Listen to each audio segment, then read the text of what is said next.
Just about 3 years ago, we took a major leap and gave up about 60% of our rental units.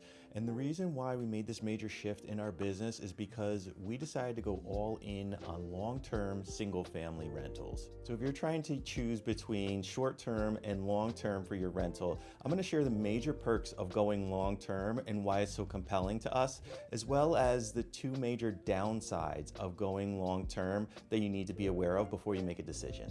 And if you stay with us to the end, I'll show you how to get access to our newest product, the Ultimate Landlord Toolkit. We're making it available for a small group of people for free now before it becomes part of our paid course.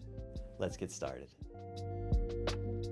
So the first benefit of going long-term is that there's going to be less turnover. So this results in less wear and tear, less vacancy time, and less leasing fees for the property. So another benefit of long-term rentals is that the property management fees tend to be lower. So in the long-term space, management fees tend to be anywhere between 8 to 12% of the rent that's collected.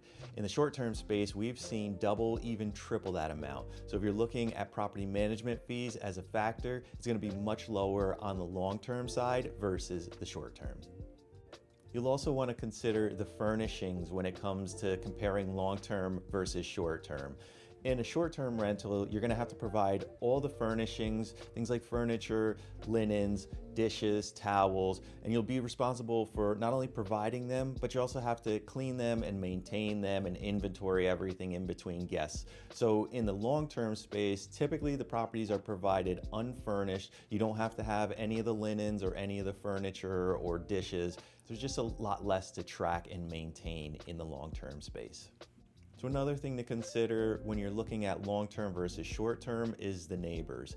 A lot of neighbors are not super keen on having a rental in their neighborhood to begin with, but when they think about short-term rentals, often the concern is that there's going to be parties late at night, that there's going to be regular turnover between the guests coming in and going out, and also the cleaning crews and the maintenance staff that comes in and out of the property. So you really want to take this into consideration when you're trying to choose between a short-term and a long-term rental.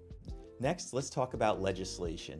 Many municipalities are cutting down on short-term rentals and limiting the number of rentals available in the area and putting strict registration requirements and fees on short-term rentals. So it's important that you check with your municipality before you make a decision to make sure that short-term rentals are not banned in your area and find out what the restrictions, if any, are on short-term rentals.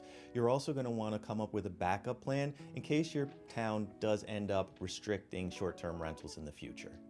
The next thing to consider is demand for rentals in your area. We've found that here in the Hudson Valley, the demand for long-term rentals has generally been strong all throughout the year. On the short-term side, we found that it tends to be seasonal. In the past several years, we've brought on a lot of properties that the owners were doing short-term rentals in Airbnbs, but as the bookings decreased and the demand decreased, they decided to flip over to long-term rentals and hire us to manage the long-term.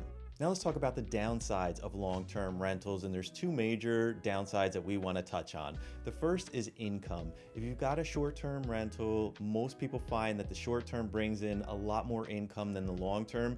Even when you factor in the turnover, the cost of management, and all the other associated fees like utilities that come along with a short-term rental, we often find that homeowners can make much more money on the short-term versus the long-term.